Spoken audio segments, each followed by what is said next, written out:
Vu du dessus, cela ressemble juste à une autre commune tranquille des Alpes suisses. Pourtant, à chaque mois de janvier, pendant une semaine, Davos est pris d'assaut.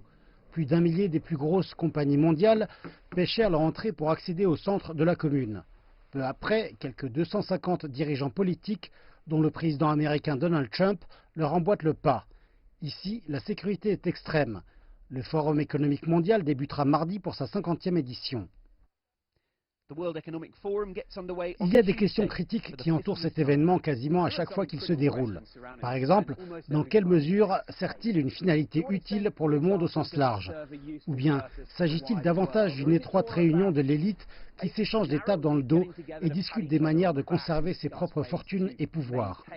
La différence, cette année, est bien sûr que plus largement, ce sont des questions posées par des millions de personnes dans le monde entier qui descendent dans les rues pour protester.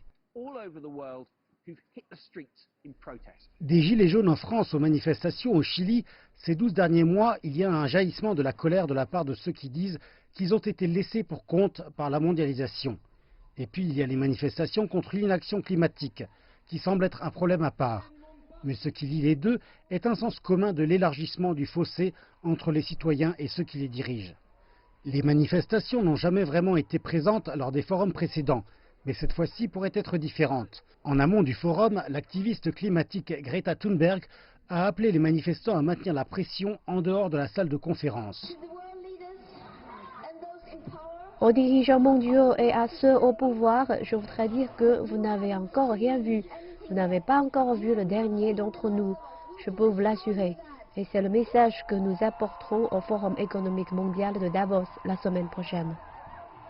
Et les organisateurs disent qu'ils sont à l'écoute. La vérité est que si vous voulez rassembler les dirigeants mondiaux, frapper des têtes les unes contre les autres, faire entendre le message fortement et clairement et ressortir de là avec des actions concrètes et livrables, alors ce n'est pas une mauvaise idée de les mettre dans une petite ville, de sorte qu'il leur soit très difficile de s'en échapper. S'échapper de Davos, ils y parviendront en fin de compte, et ce, dès ce vendredi après-midi. C'est à ce moment que nous verrons si cette fois-ci toutes ces discussions sur des actions possibles seront davantage que de belles paroles.